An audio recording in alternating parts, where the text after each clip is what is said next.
Asante kwa wote ambao wana comment. Asante kwa wote ambao wana share na kwa wengine. Baba, asante kwa wale ambao wananyenyekea wanaposikia maneno ya uzima kama haya. Baba, nalibariki jina lako kwa sababu wewe ndio uliandaa mioyo hii ili usikie na kukuelewa. Usitusahau katika uzima wako wa milele.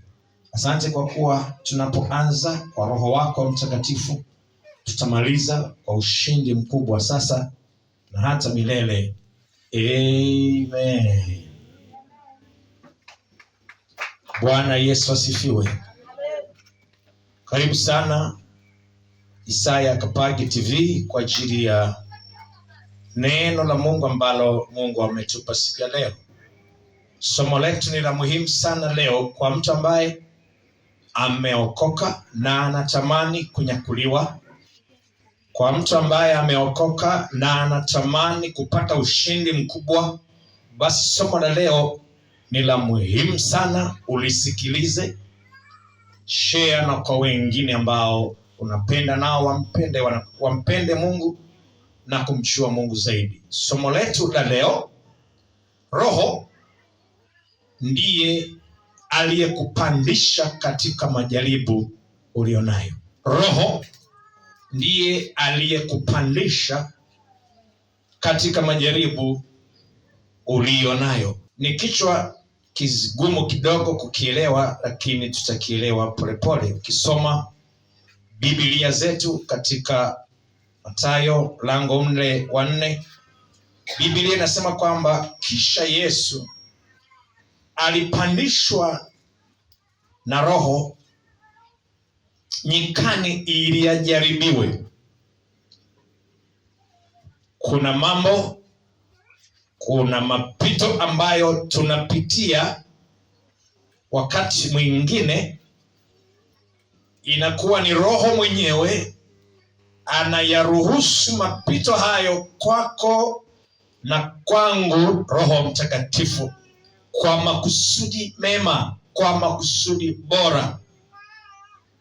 Yesu alipokuwa anaondoka akasema, mimi nitaenda kumwomba Baba amlete Roho Mtakatifu atakayewafundisha yote niliyowaambia na kuwakumbusha yote.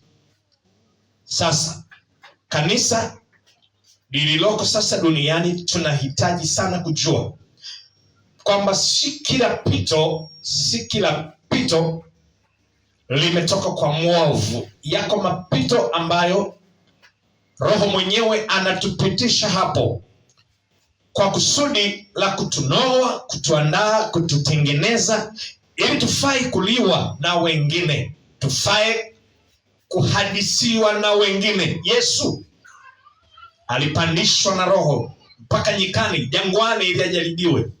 Sasa naweza kujiuliza, alikuwa ni Mungu, alikuwa mwana wa Mungu, inakuwaje Roho ndiye aliyekuwa anampeleka akajaribiwe? Kwa ajili ya faida ya Mungu na kwa ajili ya faida yetu, alilazimika Roho Mtakatifu kumpeleka Yesu akajaribiwe kwa ajili yetu, akateswe kwa ajili yetu, akaumizwe kwa ajili yetu. Sasa wapendwa, yule Roho aliyempandisha Yesu jangwani akajaribiwe, Yesu huyu alijaribiwa kweli, lakini Roho huyo aliyempeleka Yesu akajaribiwe ndiye Roho huyo, mambo ya ajabu haya, ndiye aliyempa Yesu uweza na hekima na namna ya kujibu majaribu aliyokuwa anayapitia kwa ajili yangu na kwa ajili yako. Bwana Yesu asifiwe. Shetani akamjia Yesu akiwa jangwani, akamjaribu Yesu shetani, lakini Roho aliyempeleka Yesu jangwani ndiye aliyekuwa anajibu majibu yale. Anamjibu shetani na kumwambia imeandikwa. Iliandikwa na nani? Iliandikwa na Roho mwenyewe. Anamjibu shetani, imeandikwa, mtu hataishi kwa mkate tu, bali kwa kila neno linalotoka kwenye kinywa cha Mungu. Maneno hayo Yesu alikuwa anayazungumza kwa Roho. Labda tuelewane vizuri. Mungu ni Roho, Yesu ni Roho. Roho ni Mungu, Roho ni Yesu. Hapa tulipo Yesu yuko mbinguni, Mungu yuko mbinguni, tuliye naye ni Roho Mtakatifu. Sema amina, sema amina. Labda kwa mapana zaidi, Biblia inasema katika Warumi 8 mstari wa 11, ikiwa roho aliyomfufua Yesu katika mauti atatufufua na sisi roho zetu. Nataka kila mtu amjue Roho, kila mtu apanue ufahamu wake ya kwamba Yesu hakujifufua mwenyewe. Aliyemfufua Yesu ni Roho Mtakatifu. Bwana Yesu asifiwe. Nasema hivi, umeiona hekima aliyokuwa nayo Mtume Petro akasema, hekima aliyonayo Paulo, kama hutamuelewa vizuri unaweza kuchanganyikiwa, unaweza kupotosha maandiko. Hekima aliyokuwa nayo Mtume Paulo ni Roho Mtakatifu alimpa hekima Paulo. Bwana asifiwe. Paulo akasema katika Wakorintho kwanza mlango ule wa 10, mlango wa 2 mstari wa 6 mpaka 11, akasema hekima hii si hekima ya kibinadamu. Akasema twayafasiri maneno haya kwa Roho Mtakatifu. Bwana asifiwe wapendwa. Bwana asifiwe wapendwa. Paulo hekima aliyokuwa nayo ni hekima alimpewa na Roho Mtakatifu. Wapi? Paulo alikuwa anampenda sana Musa. Paulo alijifunza sheria ya Musa miaka 25. Paulo alikuwa anafahamu vitabu vya Biblia vya Agano la Kale, alikuwa anafahamu kikamilifu. Na walipokuwa wanamuinua na kumsifu na kumtangaza Yesu, Paulo alikataa. Alisema siko tayari. Alianza kuwaua wanafunzi wa Yesu. Kwa nini? Kwa sababu Paulo ndani yake alimjaza Musa. Musa alijaa ndani ya Paulo. Mungu wa Musa alijaa ndani ya Paulo. Lakini Paulo alisahau. Musa alisema hivi, atainuka nabii kati yenu, msikilizeni huyo. Paulo alisahau. Sasa Paulo alipokutana na Yesu, alipokuwa anaelekea kuwakamata watumishi wa Kristo ili awaue, baada ya kumuua Stefano, Paulo akakutana na Yesu njiani. Akasikia sauti yake Yesu, manake sauti yake Roho Mtakatifu. Akaanguka chini Paulo. Alipoanguka chini akawa haoni siku 3 mpaka alipoombewa.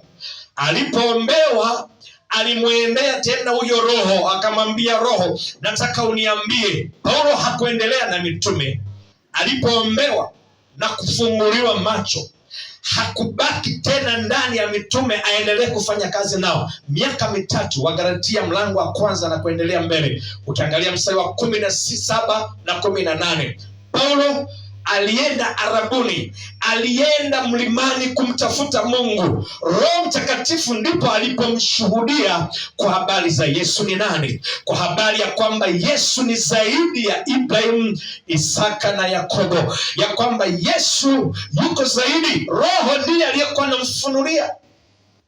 Wakorintho anasema kwamba namjua mtu mmoja, yapata miaka 14 sasa imepita, ya kwamba alikuwa katika roho sijui, ya kwamba alikuwa katika mwili sijui, Mungu ajua. Sikilize Paulo kitu anachokiongea. Anaongea habari za roho, ya kwamba mtu huyo alinyakuliwa mpaka juu, akaona mambo ambayo haijuzu mwanadamu hayasikie kuyaongea. Anasema katika habari za mtu sina budi kujisifu. Anaongea mambo aliyoyaona Roho alipomchukua katika roho, akampeleka mbinguni, akamtambua Yesu, ya kwamba Yesu ni Mungu mwenyewe. Bwana Yesu asifiwe. Ya kwamba Yesu ni mfalme mwenyewe. Bwana Yesu asifiwe. Ya kwamba Yesu ni Mungu, alikuja kwetu wanadamu, akajivaa mwili ili atupate sisi tuliokufa katika mwili. Nasema hivi wapendwa, Musa aliyekuwa na Musa katika kugawa bahari ya Shamu, aliyekuwa na Musa ndani ya ile fimbo, alikuwa ni Roho wa Bwana. Bwana Yesu asifiwe. Alikuwa ni Roho wa Kristo. Bwana Yesu asifiwe. Anasema katika Wakorintho kwanza mlango wa 10, baba zetu waliunywea mwamba wao. Mwamba ule ulikuwa ni Kristo. Walipokuwa napita katikati ya bahari ya Shamu, waliunywea mwamba, na mwamba ule ulikuwa ni Kristo. Walikinywea kikombe cha Roho, kikombe cha Roho. Roho ndiye aliyekuwa anatembea na Musa jangwani, aliyeingia na Musa ndani ya bahari ya Shamu na kuwachapa Farao na jeshi lake. Roho Mtakatifu Yesu Kristo kwa Roho wake ndiye aliyesababisha maangamizi yale, katika jina la Yesu, katika jina la Yesu. Kama hatutakuwa na Roho, kazi yetu ni bure. Nikisema Roho ni Agano la Kale, nikisema Roho Mtakatifu nazungumzia habari za Agano Jipya, lakini Roho ni Roho yule yule. Asifiwe Bwana. Daudi hakuwa peke yake. Mtumishi wa Mungu Daudi alikuwa mfalme mwenyewe, alikuwa nabii mwenyewe, alikuwa mtumishi. Nguvu ya Daudi, unapomsikia Daudi alikuwa akifanya mambo makubwa, anamwangusha Goliath, anakata kichwa cha Goliath, ni kwa sababu alipakwa mafuta ya Roho, alipakwa mafuta na Samueli. Yale mafuta alikuwa ni Roho. Kazi unazoziona, kazi unazozitambua alizozifanya mtumishi wa Mungu Daudi, ni Roho wa Mungu alikuwa ndani ya mtumishi wa Mungu Daudi. Bwana Yesu asifiwe. Kanisa, tunamhitaji Roho Mtakatifu sana. Tunahitaji uweza wa Roho Mtakatifu, tunahitaji nguvu ya Roho Mtakatifu. Anayeongozwa na Roho, huyo ndiye mwana wa Mungu. Tusipoongozwa na Roho, tusipoenda na Roho, tutaangamizwa na majaribu. Tusipoongozwa na Roho, tutashindwa na shetani. Tusipokwenda na Roho, tutaanguka, hatutanyakuliwa. Tusipoongozwa na Roho, mambo yatakuwa ni magumu, ndoa zitakuwa ni ngumu, maisha yatakuwa ni magumu, madeni yatatutesa, yataturudisha nyuma, kinyume na imani. Tunamhitaji Roho Mtakatifu, tunamhitaji Roho, tunahitaji nguvu za Roho zishuke ndani yetu. Bwana asifiwe, Bwana yasifiwe. Wapendwa watu wa Mungu, tunahitaji kunena kwa Roho.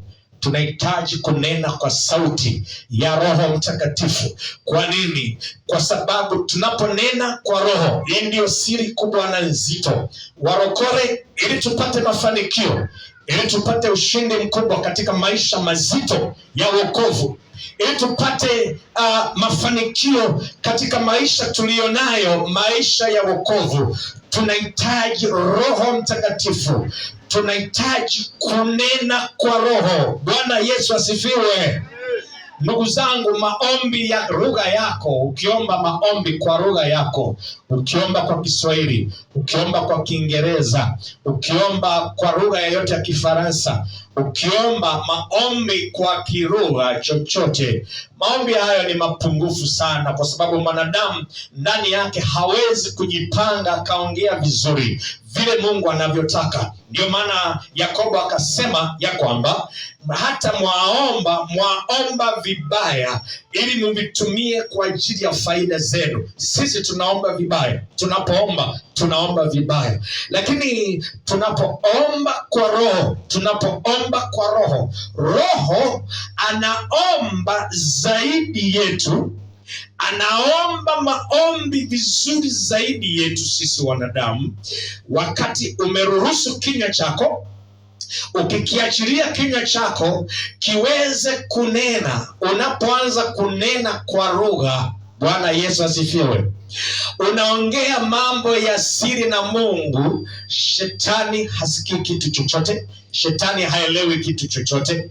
Lakini ni zaidi ya hapo. Wakati unaomba lugha yako ya Kiswahili, unaweza kuomba maneno 1000. Kumbe ungeomba kwa Roho yale maneno 1000, ungeomba maneno 3 tu, na maneno yale kwa mpangilio sahihi kwa Roho wa Mungu, kwa sababu Roho ndiye msaidizi wetu, anatusaidia kuomba vizuri mbele za Mungu. Kwa hiyo kwa mpangilio sahihi, kwa sababu Mungu kiwango chake kiko juu sana. Mungu wetu yuko juu sana, yuko juu ya miungu yote, yuko juu ya sayari zote, yuko juu ya nyota zote na anga lote, yuko juu ya maji yote, yuko juu ya udongo nao uona, ameuhesabu ameihesabu udongo huu, punje ya udongo ameihesabu, matone ya maji baharini anajua ni lita ngapi. Huyu Mungu ni Mungu mtukufu sana. Mungu ameketi mahali pa ajabu panaposhangaza, penye utukufu wa ajabu. Kiwango chetu kwa dhambi aliyoifanya damu juu yetu kimetuondolea heshima mbele za Mungu. Hatuwezi tukamkaribia Mungu akatusikiliza vizuri, kwa sababu tumechanganyikana na upungufu mkubwa. Roho Mtakatifu sasa anajua namna ya kutupangilia. Apangilie vipi maombi yetu? Anayapangilia tunaponena kwa roho, tunaponena kwa roho. Rasho senta randa mboka resi kompoteshe senta raibi konta ribo bose sente ribo konta rabaseya konta. Tunaponena namna hii, Roho Mtakatifu sasa, hiyo lugha inaitwa ni lugha ya malaika. Malaika wanasikiliza unaongea nini. Mapepo hawasikii, mashetani hawasikii, malaika waovu hawasikii. Unaponena kwa roho, Mungu mwenyewe anasikia unaongea kitu gani, anasikia unaongea nini, kwa sababu roho amepangilia yale maombi uliyoanza kuyaomba. Roho sasa anakuwa ameyapangilia vizuri, anakuwa ameyatengeneza vizuri. Sote tunajua sio wote tunaweza kudraft barua mzuri ya kuweza kwenda kuomba mkopo mahali benki. Kwa mfano, ukitaka kwenda benki kuomba mkopo, lazima umpate mtu ambaye anaweza kudraft barua yako vizuri, ukajieleza vizuri, ili upate kupewa mkopo benki. Vivyo hivyo Roho Mtakatifu anafahamu namna gani atengeneze maombi yako. Sasa unaponena rabo shakarinda saka, unaponena sasa, yale maombi yanakwenda kwa mpangilio mzuri, yanafika mbele za Mungu, na Mungu sasa anayajibu. Sema amina, sema amina. Na ndiyo maana, na ndiyo sababu Wakristo wengi, nazungumzia waliokoka, wengi hawaneni kwa roho, kwa sababu wanaona kama vile haina maana. Ndio Paulo anasema unaponena kwa roho, unaponena kwa lugha ya mbinguni, akili yako haipati faida. Huwezi kupata faida katika akili zako. Lakini anasema yale mambo yanatambulikana kwa roho. Roho ndiye anatambuana nayo. Kwa hiyo usijali mrokole, usijali mpendwa, unaponena lakini akili zako hazipati kitu, wewe endelea kunena. Ujue Roho Mtakatifu aliye ndani yako, maana wewe ni hekalu lake. Ujue anawasiliana na Mungu kwa ajili ya maisha yako, kwa ajili ya future yako, kwa ajili ya biashara zako, kwa ajili ya kazi zako, kwa ajili ya watoto wako. Yuko mama mmoja nilihadisiwa hadithi hii, anasema alikuwa anapika ugali nyumbani. Mama huyo anaandaa ugali kwa ajili ya familia yake. Alipokuwa anaandaa ugali, akiwa anasonga ugali namna hii, amekazana kusonga ugali, akashangaa ulimi wake umebadilika. Anaanza rabobo shesentara kitorobobo saya linte shakantara basi kanto. Alipokuwa ananena namna hii, kumbe mtoto wake alikuwa tumbukiwe kwenye kisima cha maji. Roho alijua kupangilia yale maombi kwa Mungu. Mungu na malaika wakasikia ile lugha ya kimbinguni, wakatuma wale malaika fasa, wakaenda kwenye kile kisima, wakamtoa yule mtoto, akaokolewa na mauti. Shangilie Bwana kwa jina la Yesu. Ndio niongeze kusoma maneno gani? Nasema hivi, Roho Mtakatifu unaponena, ni yeye anaongea na Mungu kwa ajili yako mwenyewe, kwa ajili ya maisha yako mwenyewe. Unaponena kwa roho, unajengwa wewe, unapokea wewe, unapata wewe. Kwa mfano, unaenda kuhubiri watu, una mkutano wa injili, una semina, ukiona unanena sana kwa roho, maana yake ni Roho Mtakatifu wakati mwingine anakujenga wewe. Lakini yale maombi unayaomba yanaenda straight kwa ajili ya watu unaowaendea, na wao wafunguliwe macho yao ya ndani, waweze kuielewa injili unayowapelekea. Sema amina, sema amina. Pasipo roho, nisikilize wapendwa, pasipo roho, unakumbuka matunda 9 ya roho: amani, upendo, furaha, utu wema, uvumilivu, kiasi, fadhili. Unakumbuka hayo matunda ni ya roho. Kwa nini Wakristo, warokole wengi, watakatifu wengi, kwa nini magumu yanapotujia tunashindwa, tunakwama, tunaanguka, tunamwacha Yesu, tunarudi nyuma kwenye dhambi? Kwa nini? Unajua tatizo, hatuneni kwa lugha. Tatizo, hatuna maombi ya kuomba kwa roho. Tukiwa tunanena kwa roho bila kujua, roho anatupa tunda la uvumilivu ndani yetu. Bwana asifiwe. Pahali kuna vita kwenye ndoa, ukianza kunena kwenye maombi, yale maombi yanapenya ndani ya moyo wako, yanapenya kwa mumeo, kwa mkeo, yanaenda kumtengeneza yale maombi bila wewe kufahamu. Unashangaa jioni mkeo akirudi, mumeo akirudi, anakuja na zawadi, ili hali aliondoka akiwa amenona. Wapendwa, tuamke sasa, tuanze kuomba kwa roho katika jina la Yesu. Bwana Yesu asifiwe. Bwana Yesu asifiwe. Nasema hivi, ukisikia Petro na Yohana walipokuwa wanaingia kwenye mlango mzuri, wakamuona kiwete akawakazia macho ili awape kitu chochote. Petro akasema, hatuna fedha wala dhahabu, ile tulicho nacho ndicho hichi. Kwa jina la Yesu simama uende.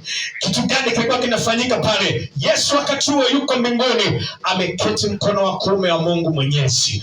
Lakini roho yule aliyesema Yesu nitakwenda kumuomba Baba, ndiye aliyeshuka ndani ya midomo ya Petro, akasema, sina fedha wala dhahabu, lakini nilicho nacho ndicho nitakachokupa. Kwa jina la Yesu. Anaposema kwa jina la Yesu, manake Roho Mtakatifu ndiye aliyekuwa anafanya kazi. Muujiza ukashuka ndani ya yule kiwete, ukafungua vifungo vya yule kiwete. Miguu iliyokuwa imepindana tangu tumboni kwa mama yake ikaregezwa, vile vifungo vikaregezwa. Yule mwanaume akainuka, akaanza kutembea. Watu wakashangaa. Hiyo ndio kazi ya Roho Mtakatifu. Bwana Yesu asifiwe. Bwana Yesu asifiwe. I believe Yakobo alikuwa hajakaa kimya wakati Petro anaongea maneno yale. Bila shaka Yohana alikuwa na shandarize ribo shaka, hata kama alikuwa anaongea kwa sauti kubwa, lakini bila shaka Yohana alikuwa anaendelea kuomba wakati Petro anaendelea kufanya kazi. Nataka nikwambie, ukinena kwa roho, kwa sauti ya roho, unasikia uwepo wa Mungu, unasikia nguvu za Mungu zinaachiliwa. Ndio, nime-experience jambo hilo. Unaposhushiwa nguvu, ukianza maombi, zikishuka zile nguvu, unaanza kujiona hata we mwenyewe uko tofauti, sio mtu yule aliyezoeleka. Unaona ulimi unageuka, unaona ulimi umekamatwa, ulimi umeshikwa kisawasawa. Unaanza kunena riba shaka riba soto, unaanza kunena kwa roho. Nataka nikwambie, namshukuru Mungu ambaye amenifundisha somo hili, na nena zaidi ya masaa 3, 4 mpaka 5. Nikiingia katika position hiyo, najikuta naanza kushanda rahisi ndani ya poli. Ndege wanapita huku na kule, lakini mimi najikuta napiga kelele riba shaka lente sako lete senta rapa. Najikuta naogelea tu ndani ya uwepo wa Mungu. Ndugu zangu, tumechelewa. Ndugu zangu, tumekawia. Hebu warokole, amka sasa. Amka tunene kwa roho. Amka tuombe kwa roho. Amka mrokole. Wakati nyimbo zinaimbwa kanisani, tafuta kuimba kwa roho. Paulo amesema, nitaimba kwa roho, nitaongea kwa roho, nitaomba kwa roho. Hii ni kawaida kabisa. Watu tuliokoka ni watu tofauti. Unapoomba kwa roho, shetani hakusikii unaongea kitu gani. Wachawi hawaelewi unaongea kitu gani. Mapepo hayaelewi unaongea kitu gani. Huo ndio ushindi wetu. Bwana Yesu asifiwe. Yohana akasema, mimi nawabatiza kwa maji, lakini yeye ajaye nyuma yangu atawabatiza kwa Roho Mtakatifu na kwa moto. Roho Mtakatifu ni zaidi ya skadi. Roho Mtakatifu ni zaidi ya bomu tunalolifahamu. Roho Mtakatifu ni zaidi ya bomu ya nyuklia. Roho Mtakatifu, unaponena kwa roho, hakuna pepo linaweza kukaa hapo, hakuna jini linaweza kukaa hapo. Wapendwa wengi wanapenda kuombewa sana. Niombee aje atege kichwa muombe. Akija mhubiri yeyote kutoka mahali popote, niombe, wanatega kichwa, unapoteza muda. Huyo naye ni mtumishi, ni mtumishi kama wewe nawe ni mtumishi. Ingia kwa roho sasa, ingia kwenye maombi ya kunena, anza kuomba kwa kunena. Itafute sana, takeni sana karama, taka sana karama hiyo. Nena kwa roho, nena kwa roho, kwa sababu unaponena mapepo yenyewe yanaondoka. Unaponena nguvu za giza zinakemea. Unaponena vifungo vinafunguka. Unaponena nguvu zozote zilizonenwa, maneno yaliyonenwa juu yangu na juu yako, yote yanaondoka. Palipo na roho, hapo ndipo penye uzima. Yesu akasema maneno niliyowaambia ni roho tena ni uzima. Hatuingii mbinguni kama tunakunena kwa roho. Nena kwa roho. Unapoenda kwenye basi, nena kwa roho. Unapoingia ofisini, nena kwa roho. Unapopita barabarani, nena kwa roho. Unapopalilia maharage yako, nena kwa roho. Unapokwenda mahali popote, nena kwa roho. Unapopanda ndege, nena kwa roho. Warokole nisikilizeni, hiyo ndio sauti ya nyumbani. Sema amina, sema amina. Sema amina, sema amina, sema amina. Hiyo ndio sauti ya nyumbani kwetu. Hiyo ndio sauti ya nyumbani kwetu. Unaponena wapendwa, unaongea sauti ya mbinguni, ambapo mapepo na majini hawaelewi kitu chochote. Hawatambui mtu huyu anaongea kitu gani. Bwana asifiwe. Mungu akasema, Mungu alipokuwa anaziumba mbingu na nchi, Mungu akasema, aliposema Mwanzo mlango wa kwanza, Mungu aliposema Mwanzo mlango wa kwanza, neno la Mungu linasema hapo mwanzo Mungu aliziumba mbingu na nchi. Ndugu zangu, Mungu alipoziumba mbingu na nchi hazikutokea. Ulikuwa utupu tena ukiwa. Haleluya, haleluya, haleluya. Mungu alipoumba mbingu na nchi hazikutokea mpaka Roho wa Bwana alipotulia juu ya uso wa maji. Roho alipotua tu, tayari uumbaji ukaanza kutokea. Ikawa mchana, ikawa asubuhi, ikawa jioni. Mshangilie Bwana kwa jina la Yesu. Tuko hapa tumeumbwa. Muumbaji Mungu alipokuwa anaumba, Roho Mtakatifu ndiye mtekelezaji mkuu, ndiye anayemalizia. Sema amina, sema amina. Hatuna chochote tutakachoweza kukifanya bila Roho Mtakatifu. Unapopanga mipango, nataka kufanya biashara, nataka kujenga, wewe unapanga mipango kama Mungu, nitafanya hivi, nitafanya hivi. Mtekelezaji ni Roho Mtakatifu. Ingia kunena kwa jina la Yesu Kristo. Rabo sheke santa raba, yapo teke seke santa raba. Unaponena kwenye maombi yako, Roho Mtakatifu anakamilisha. Sasa utajenga hivi, utajenga hivi, nyumba itaisha hivi, itaenda hivi. Shangilie Bwana kwa jina la Yesu, kwa jina la Yesu, kwa jina la Yesu, kwa jina la Yesu, kwa jina la Yesu. Watu hawajafahamu, nimekwambia Roho wa Mungu ndo Roho Mtakatifu. Samson, unamfahamu Agano la Kale. Samson rafiki yangu nampenda. Biblia inasema alipofika Rei, Wafilisti wakamwinukia wengi sana. Walipomwinukia Wafilisti wakasema, sasa leo huyu ni chakula chetu. Ametuletea shida katika nchi yetu. Amechoma ngano Samsoni, ameua viongozi wetu Samsoni. Leo amekamatwa, ameletwa kwetu. Alipofika Rei, Samsoni, Biblia inasema ya kwamba wale Wafilisti walipomkaribia, Roho ya Bwana akaja juu yake, akamfunika Samsoni katika jina la Yesu. Akaokota taya la punda. Alipookota taya la punda, wapendwa, ule mdomo wa punda aliyekufa, lile taya limfupa lake lile, alipiga watu 1000. Alipokuwa anapiga mmoja, wanamwangalia eti njoo tupige aliyewanyamazisha wale wanaume, Roho Mtakatifu anaweza kunyamazisha maadui zetu. Roho Mtakatifu anaweza kunyamazisha wanaotudharau. Roho Mtakatifu anaweza kunyamazisha wanaoinuka kuja kupigana nasi. Roho Mtakatifu akamjia Samson, akaokota taya la punda, akaanza kupiga wanaume wenye silaha, wenye mapanga, wenye mishale. Mmoja mmoja mwanaume anampandika, akimpandika namna hii anamweka begani, anaenda kumtupa mahali, anaenda kumtupa wa pili na watatu na wanne, wengine wanasubiri. Palipo na Roho wa Bwana, tukiwa na Roho wa Bwana, hapo ndipo penye uhuru, hapo ndipo penye uhuru, hapo ndipo penye uhuru. Nasema hapo ndipo penye uhuru. Watanzania wenzangu, nisikilize niwaambie, tuwe na Roho wa Bwana ni silaha ya kutosha kwa jina la Yesu. Sio taya peke yake alilolishika Samson. Ndani ya taya alikaa Roho Mtakatifu. Ndani ya fimbo ya Musa alikaa Roho Mtakatifu. Bahari ya Shamu ilitenganisha. Una matatizo gani yanayokusumbua? Una shida gani zinakusumbua mlokole? Unataka uache imani? Unataka rudi nyuma umwache Yesu mzuri namna hii? Naongea na wewe mpendwa, una shida gani? Unataka kumwacha Yesu?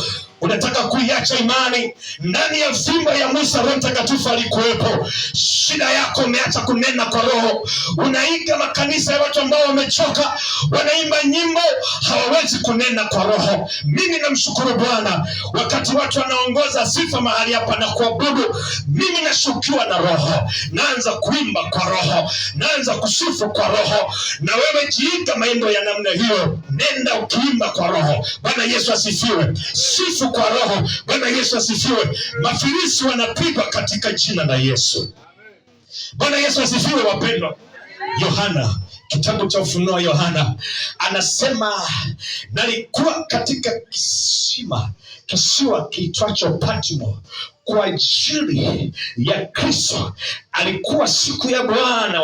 Yohana huyu alikuwa anakaa kifuani kwa Yesu alipokuwa duniani. Anasema nalikuwa katika kisiwa kiitwacho Patmo, mimi niliyashiriki mateso pamoja nanyi.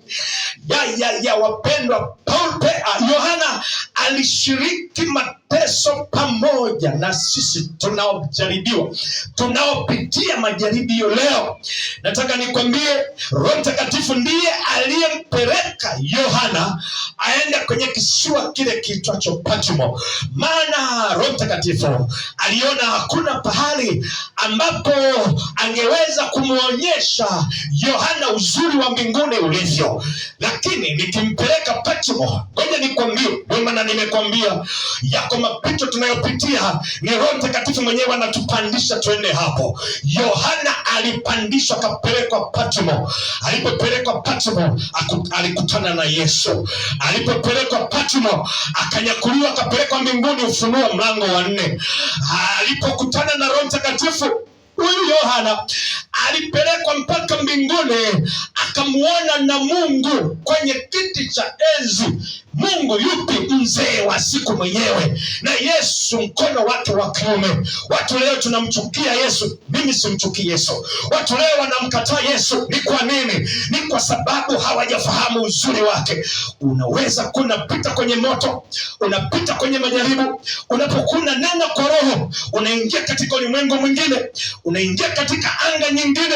Unaweza kuyaona majaribu yote ni takataka tu, hayana chochote, hayana lolote. Unaweza kuona shida katika ndoa yako ni kama maji ya kunywa, hayawezi kukutenga na upendo wa Kristo. Unaweza kuona madeni ulionayo ni kama kitu takataka kinapita. Kwa nini? Unapoomba kwa Roho. Bwana asifiwe. Unapoomba kwa Roho. Wangapi wanaomba kwa Roho hapa? Wanyoshe mikono. Nyosha mikono. Wangapi wanaomba kwa Roho? Hebu angalia hiyo idadi. Kanisa lote angalia wanaomba kwa Roho. Wengine wananing'amulia macho namna hiyo wanaangalia. Kwani kuomba kwa Roho ni kitu gani? Ndio maana unashindwa kwa mambo mengi. Ndio maana tunamwona Mungu mbaya, hafai, hatubariki, hajatupa chochote, kwa sababu ni wakavu. Hatuna Roho. Hatuombi kwa Roho. Anza leo kuomba kwa Roho. Bwana Yesu asifiwe.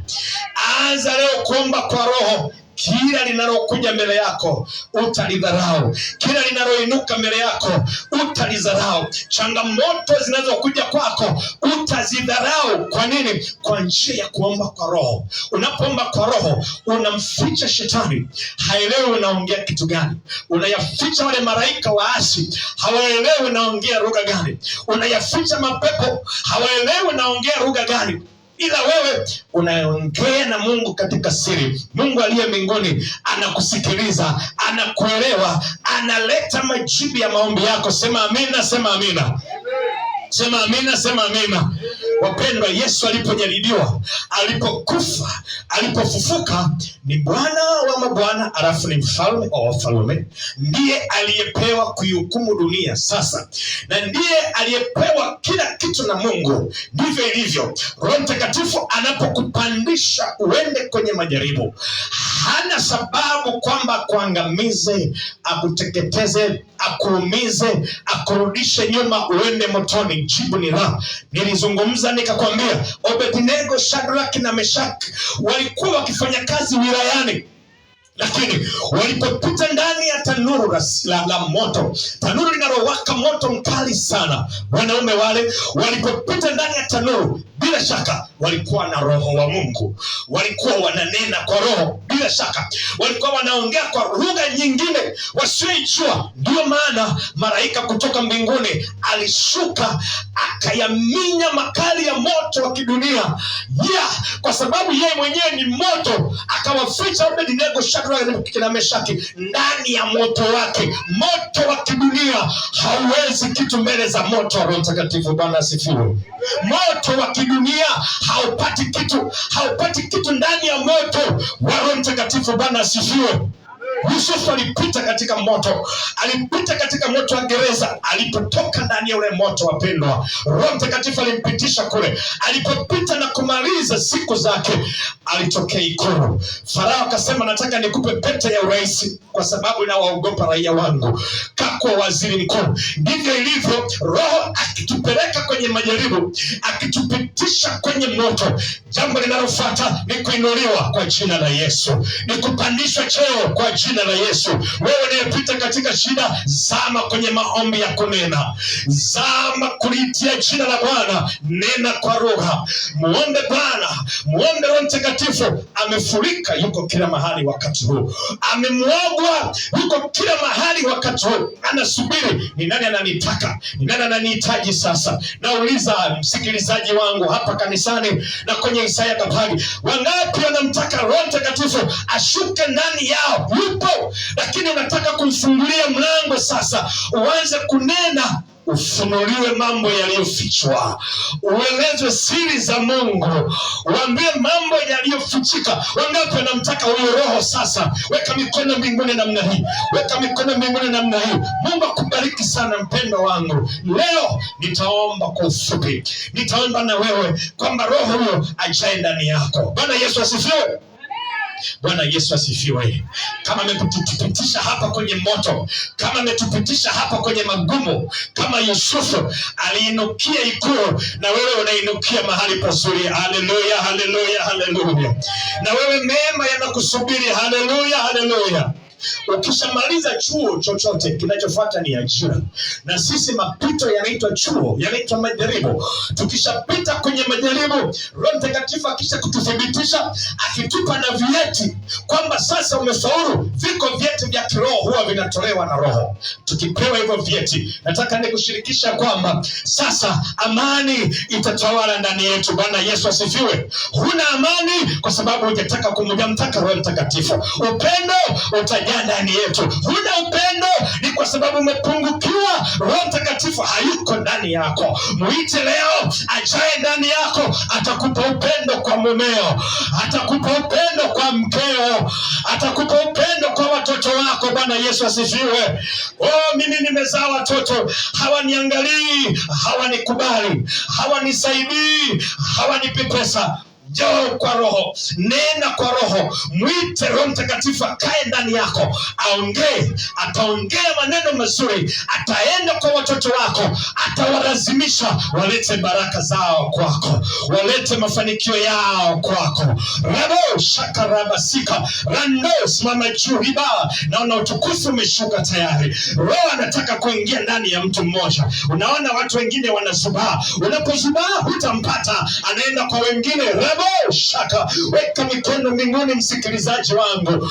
Watoto, Biblia inasema itakuwa siku za mwisho nitamimina roho yangu juu ya watu wote. Wana na binti watatabiri, vijana wataona maono. Ndio wakati tulio nao. Huu ni wakati wa kutembea na Roho. Weka mikono mbinguni. Nataka nikwambie, atakayelinda kwa kanisa ni Roho Mtakatifu.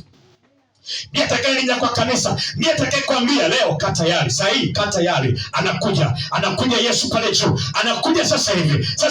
Atakayekwambia maneno hayo ni Roho Mtakatifu. Roho Mtakatifu ni mzuri, ni kama moto. Ndiye anayetupigania vita, ndiye anayetushindia majaribu yote. Roho Mtakatifu ndiye anayetuombea tushinde kila jaribu linalotujia, kila mapito yanayotujia, kila laana zinazorushwa juu yetu hazifanikiwi kwa sababu ya Roho. Wangapi wanamtaka Roho? Weka mikono miwili mbinguni, inua mikono mbinguni. Kama kuna watoto pale nyuma, watoto waweke mikono yao mbinguni. Watoto, tulia mbele za Bwana. Nataka tuombe sasa kwa jina la Yesu. Ninapoomba na wewe omba. Yesu anarudi wapendwa. Hizi ni siku za mwisho wapendwa. Tunatakiwa tujae Roho, tunene kwa Roho, tuimbe kwa Roho, tusifu kwa Roho. Yesu anarudi katika jina la Yesu. Panua midomo yako, weka mdomo wako mbinguni, inua mikono yako mbinguni. Mimi naomba, na wewe uliyeko hapa omba, pale nyumbani omba, katika jina la Yesu Kristo. Fungua midomo yako. Rabo sheke saka randa lepe saka shese ntaraboka lende kansotoro bosha lete kansokoto ropo saka raba lese ntarabobobo seka shiki saka lenda konte riba sota lepe shese ntari bobo saka lembi kosotoro bobobobo shaya lente seka neri boko nteke sakata lesho kotaka lembo ndoko seke riba shaka. Pale ulipo mwambie Roho Mtakatifu njoo, mwambie furika ndani ya moyo wangu. Hebu ita sasa, ita, mwambie njoo ndani yangu, mwambie ninakutaka, mwambie ninakuhitaji sasa, mwambie ninakupenda. Roho Mtakatifu, nataka utembee na mimi, nataka unielekeze, nataka uniongoze, nataka unifundishe. Wako wengine tayari wanaanza kupokea kitu hicho, wengine wanang'amua macho kama. Angalia mbinguni, mwangalie Yesu anarudi. Atakayelinda kwa kanisa ni Roho. Piga kelele, fumba macho yako. Rabo sheke sakandara boka lesheke santara bobo saya lesheke sarape konte seka lesho konte reba konte rabo saya lesheke rabi kosotoro boka ilete pesho konta imisi kanto robo bobo saya lika sotoro bobo saya lete kesa konta limba ndoko seka sheke sakaraba toka liso konte rebe bebe saya sheka raba kasa limba ndoko saka reba shoya lete kanto robe bobo saya ilika soto rabo boko sheka lika ntoro bobo saya lende peseketa lipa shanta rabo bobo saya. Endelea kuomba pale nyumbani, endelea kuomba pa kanisani, endelea kuomba. Lewe saka mwambie ingia ndani yangu, fungua mlango akae mfalme wa utukufu. Hebu fungua mlango aingie hapo ndani yako, akae hapo ndani yako, aseme nawe, akuongoze, akuvushe kwenye madeni, akuvushe kwenye ndoa ngumu unayopitia, akuvushe kwenye majaribu ulionayo. Mwite sasa, mwite na binti Roho Mtakatifu, mwite na binti mchungaji, wewe mwite mwinjilisti, mtume, mwite Roho Mtakatifu. Atatusaidia tunapoomba. Tutaomba kwa Roho, tutasifu kwa Roho. Robo shaka lete saka ndara bebosa lepe shaka saka